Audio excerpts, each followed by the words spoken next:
아주 큰 부잣집에 아들 형제가 있었습니다. 그런데 그 부잣집 둘째 아들이 문제였습니다.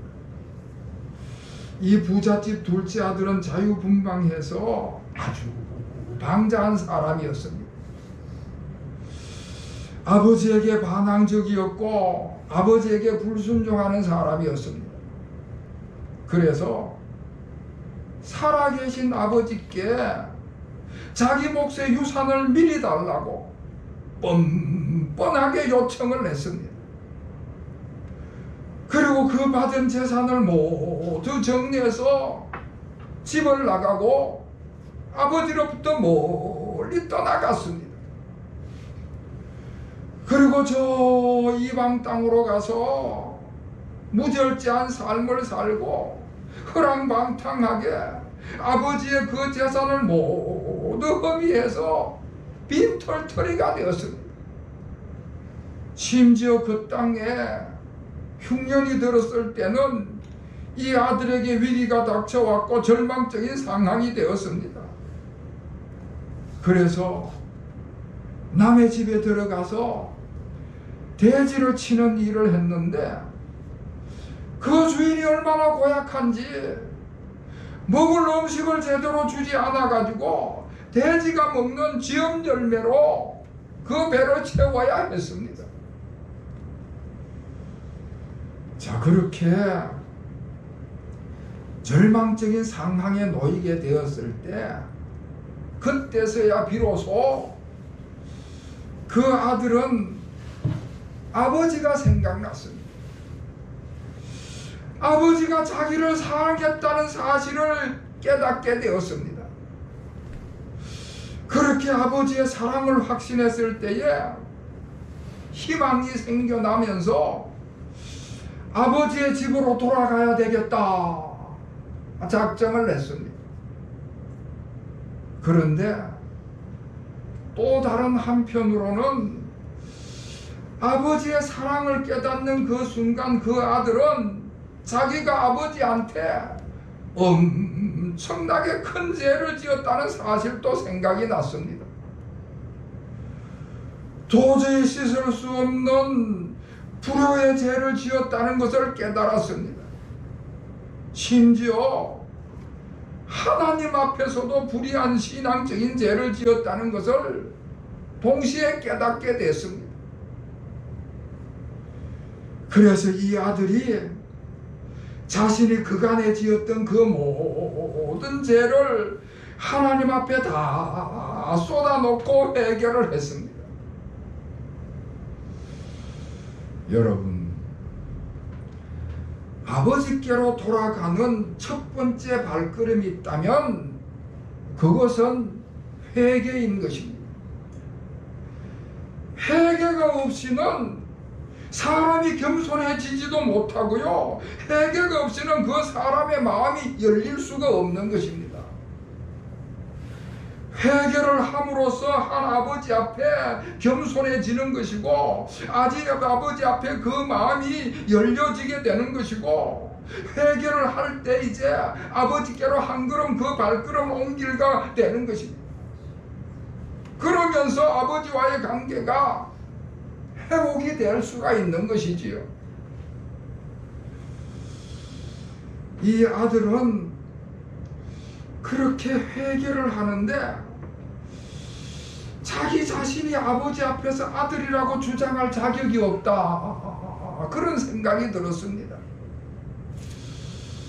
내가 감히 아버지 앞에서 아들이라고 말할 수가 있겠나? 그런데 지금 굶어 죽을 지경에 놓여 있으니까 아버지 집에 가서 입에 풀칠이라도 해야 죽음을 면할 수가 있으니까 그 굶주림을 면하고자 생명을 유지하기만 하면 좋겠다, 그런 생각을 하게 됐습니다. 그 아버지 집에는 하인들이 여러 명이 있습니다. 일하는 일꾼도 있지만은 집사장도 있고 주방장도 있고 작업반장 같은 여러 명의 하인들이 있습니다. 지금 이 아들이 그 하인들이 부러운 거예요. 내가 아버지 집에 하인이었으면 얼마나 좋을까. 그런데 그 하인마저도 욕심낼 처지가 못 돼가지고 내가 아버지 집에 품꾼이라도 되었으면 좋겠다. 하루 와서 일하고 하루 품삯 받아가는 그 품순꾼이라도 됐으면 좋겠다. 그런 생각이 들었습니다. 아버지에게 반항하고 아버지에게 불순종했던 그 방자하고 교만했던 이 아들이 그제서야 자신의 죄를 철저히 회개하고 그 교만했던 마음이 낮아지고 낮아질 대로 낮아져서 겸손해졌습니다. 그리고는 이제 그 돼지우리에서 벌떡 일어섰습니다. 그 절망적인 상황 가운데서 다시 일어섰습니다. 그리고는 아버지의 집으로 가야 되겠다고 마음을 먹고 그 아버지 집으로 향하는 것입니다. 그런데 아버지 집으로 가면서도 마음이 졸여오는 것은 어쩔 수가 없는 것입니다. 내가 가면 아버지가 용서해 주실까? 용서해 주지 않으면 내가 어떻게 해야 되나? 반신반의하면서 불안한 마음을 가지고 한 걸음 한 걸음 내디딜 때마다 온갖 생각이 교차를 하는 것입니다. 자, 그러한 시기에 한편으로 그 아버지는 그 아들을 기다리고 있는 거예요. 아버지는 아들이 집을 나가고 아버지를 떠난 그 순간부터 계속 그 아들을 기다리고 있는 것입니다. 그 아버지의 매일의 일과 중에서 가장 중요한 일과는 그 아들이 떠나간 그 길을 내다보는 일이었습니다. 일을 하면서도 다른 사람과 대화를 하면서도 눈가기는 항상 그 아들이 떠나간 그 길을 주시하고 있는 것입니다. 밤에 잠을 잘 때도 대문을 닫아 걸지 못하게 하고 그 아버지의 잠기가 밝아져 가지고 조그만한 소리에도 뻘떡 일어나서 밖을 살피면서 그 아들을 기다리고 있는 것이지. 그런데 마침내 저 멀리서 아들이 보이기를 시작하는 것입니다. 먼 거리이기 때문에 희미했지만은 떠나갈 때 그 아들 모습이 아니었습니다. 떠나갈 때는 좋은 옷을 입고 윤기가 흐르는 얼굴을 하고 그렇게 당당하게 떠났던 아들이었는데 지금의 모습은 헐벗고 굶주리고 피곤해가지고 본래 아들 모습이 아닌 몰골을 가지고 있는 것입니다. 그래서 다른 사람은 그 아들을 못 알아볼지 모르지만은 그래도 그 아버지는 한눈에 알아본 것입니다. 왜냐하면 밤낮 기다리도 생각하던 그 아들이었기 때문인 것이지. 그리고 그 아버지는 그 몰골이 형편없이 되어버린 그 아들의 모습을 알아보고는 측은히 여겼다. 오늘 본문 20절 말씀에 가장 중요한 단어가 있다면은 측은히 여겼다 하는 단어입니다. 다시 말해서 그 아버지가 그 아들을 불쌍하게 여겼습니다. 동정하는 마음을 가지게 된 것입니다. 여러분, 다시 말씀드리지만 그 아들이 어떤 아들입니까? 아버지의 재산을 다 탕진해버린 불효자식입니다. 아버지 집을 떠나가지고 제멋대로 살다가 이제는 다 망해갖고 돌아오는 그런 괘씸한 아들입니다. 사랑받을 자격이 없고 사랑받을 가치가 없는 아주 고약한 아들이지요. 그런데 이 아버지가 그 아들을 측은히 불쌍하게 여겨서 동정을 했다. 다시 말하면 한마디로 그 아들을 사랑했다는 것입니다. 가끔 텔레비전을 보다 보면은 가출한 자녀들을 찾는 프로그램이 있습니다. 아마 부모님들이 신청을 했든지 아니면 방송국에서 어떤 캠페인의 목적으로 하든지 그래서 제작된 프로그램일 것입니다. 그런데 그 가출한 아이들 중에 대부분의 아이들이 어디에 가 있는가 하면은 술집이나 유흥가에 가 있는 것을 볼 수가 있게 됩니다. 방송 취재진들이 그런 곳을 찾아가서 그 가출한 아이를 찾으면은 그 부모님과 이제 연결을 해주는 것이지요. 저는 그런 광경을 볼 때 가끔 그런 생각이 들어요. 저렇게 술집이나 그 어린 아이들이 유흥가에 가 있는 그 모습을 취재진들이 취재할 때 그 부모들이 얼마나 부끄러울까. 그런데 여러분, 다른 사람들이 볼 때는 부끄러울지 모르지만은 그 부모 입장에서는 가출해 나간 자녀들을 찾는 것이 목적이니까 눈물을 흘리면서 기다리는 것입니다. 부모이기 때문에 측은한 마음으로 자녀를 사랑하는 마음을 가지고 그렇게 찾고 기다리는 것이지.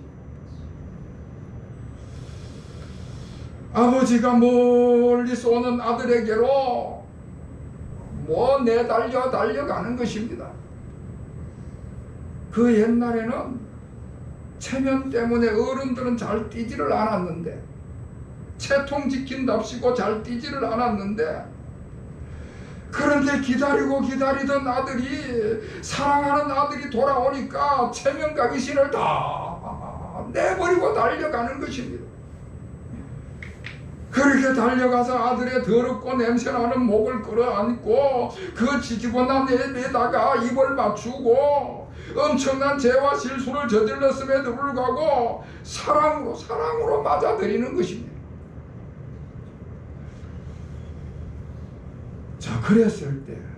그랬을 때 그 허랑방탕했던 아들은 자신의 모습이 너무나 한심해가지고 아버지께 자기가 잘못하고 죄를 지었다고 다 고백을 하고 자신은 아들의 자격이 없다고 말씀을 드리는 거예요.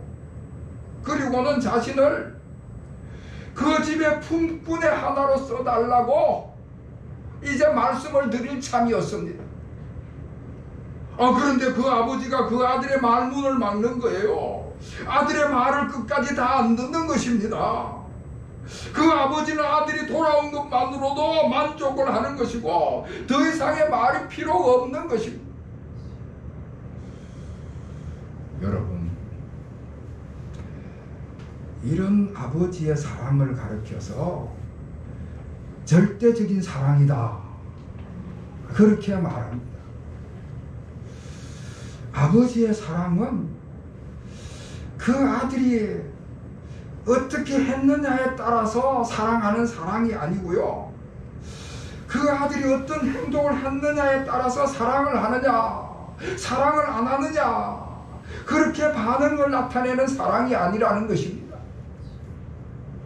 아들의 태도와는 아무 관계없이 아버지이기 때문에 사랑하는 것입니다. 절대적인 사랑이라는 것이지요. 여러분, 이 세상의 사랑은 대부분 상대적인 사랑입니다. 상대적인 사랑은 상대방의 태도와 행동에 따라서 반응하는 사랑입니다. 상대방이 나를 좋게 생각하고 나를 사랑을 표현하면 나도 좋게 여기고 사랑을 표현하는 것이고요. 상대방이 나를 싫어하고 미워하면 나도 더 이상 사랑할 이유가 없어지는 것입니다. 친구도 나한테 잘할 때 친구가 되는 것이고요. 심지어 부부도 나한테 잘할 때 부부가 되는 것입니다. 조그마한 사소한 이유 때문에 친구지간에 헤어지기도 하고요. 부부지간에도 이혼하는 것을 우리가 허다하게 보는 것입니다. 왜냐하면 상대적인 사랑이기 때문에 그렇습니다. 그러나 아버지의 사랑은 절대적인 사랑이었습니다. 사랑하는 성도 여러분, 우리 하나님 아버지의 사랑이 바로 절대적인 사랑인 줄 믿으시기를 바랍니다. 하나님 아버지는 죄인된 우리를 위하여 그 아들을 이 세상으로 보내주신 줄로 믿습니다. 낮고 천한 이 땅에 보내시고 낮고 천한 말구 위에 그 아들을 보내셨습니다. 절대적인 사랑입니다. 자, 그 아버지가 종들에게 명령을 내렸습니다. 헐벗은 아들에게 빨리 옷을 갈아입히고 신발을 신기고 반지를 끼우라고 명령을 했습니다. 남들이 볼 때 거지나 노예 같은 몰골을 하고 있는 아들을 그대로 둘 수가 없었습니다. 그래서 아버지는 그 아들의 면모를 갖추도록 지시를 하는 것입니다. 부잣집 아버지의 아들에 걸맞는 옷을 입히고 거기에 걸맞는 신발을 시키라고 이야기를 하고요. 그 아들이 아들이라는 것을 분명하게 확인해주는 반지를 끼워줘라. 그렇게 그 아들의 지위를 회복시키는 것입니다. 다른 사람은 자기 아들을 대지를 치는 자로 내몰고 그렇게 대우를 하고 노예로 취급을 했는데 아버지는 그 방탕한 아들을 아들로서 대우해 주는 것입니다. 비록 거지 같은 옷차림을 하고 있었지만은 있는 그대로 용납하고 있는 그대로 인정을 하고 그 아들을 아들로 회복시켜 주는 것입니다. 자, 이렇게 아버지가 그 아들의 지위를 회복시켰을 때 그 아들도 비로소 치유가 일어나게 되었습니다. 아버지가 그를 아들로 회복시켜 주었을 때에 그 아들의 마음의 상처가 다 치유되었습니다. 객지 생활을 하면서 실패를 하면서 겪었던 좌절과 절망이 다 치유가 되었습니다. 상한 마음과 서글픔과 서름이 치유가 되고 우울함과 분노와 미움이 다 치유가 되었습니다. 아버지께 반항하고 불순종했던 그 죄의식, 그 죄책감마저도 다 치유가 일어났습니다. 이렇게 마음의 상처가 치유되었을 뿐만 아니라 굶주렸던 그 상한 육신이 치유가 되고 대지를 치면서 찢겼던 그 상처들이 다 치유가 되고 온전한 아들로 회복이 된 것입니다. 여러분, 아버지의 사랑이 그 아들을 치유하고 회복시켜 주신 줄로 믿으시기를 바랍니다. 사랑하는 성도 여러분, 우리 아버지 하나님의 사랑이 절대적인 사랑입니다. 우리 아버지 하나님의 사랑 속에서 치유와 능회복의 역사가 일어나는 줄로 믿으시기를 바랍니다. 아멘. 우리가 우리의 마음의 상처를 입었다든지 육체의 질병이 있을 때든지 아버지 하나님의 사랑이 그 모든 것을 치유하고 온전케 하시는 줄로 믿습니다. 아멘. 아버지 하나님께서 우리를 하나님의 자녀로 받아들이실 때 우리 모든 문제가 그렇게 해결을 받게 되는 것입니다. 할렐루야. 아멘. 자, 그리고 그 아버지는 아들이 돌아온 것을 기뻐하면서 잔치를 벌였습니다. 살찐 송아지를 잡으러 가고 노래를 부르고 춤을 추면서 아주 즐겁게 잔치를 벌였습니다. 돼지먹이도 못 먹던 처지에 있던 그 아들을 위해서 아주 거창한 잔치를 벌였습니다. 동네 모든 사람들을 불러 모아다가 기쁨으로 잔치를 벌였습니다. 잃어버릴 줄 알았던 아들이 다시 돌아오니까 새 생명을 얻은 기쁨이 넘치게 된 것이지요. 그 아들도 마찬가지입니다. 그 아들도 아버지의 집으로 돌아왔을 때에 그 기쁨을 다시 찾게 된 것입니다. 사랑하는 성도 여러분, 이렇게 회개하고 돌아오게 될 때, 회개하고 하나님의 품으로 돌아오게 될 때, 그 회개가 바로 기쁨으로 변하는 줄로 믿으시기를 바랍니다. 아멘. 우리 예수님께서 마태복음 4장 17절에 회개하라 천국이 가까웠느니라 말씀을 하십니다.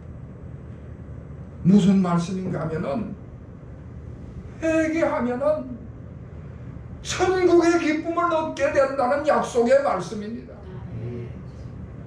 사도행전 3장 19절 말씀에 보면 사도 베드로가 너희가 회개하고 돌이켜 너희 죄 없이 함을 받으라 이같이 하면 유쾌하게 되는 날이 주 앞으로부터 이를 것이요 선포하는 말씀을 하고 있습니다.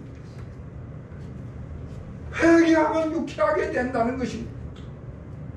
회개하는 사람은 기쁨을 경험하게 된다는 약속의 말씀입니다.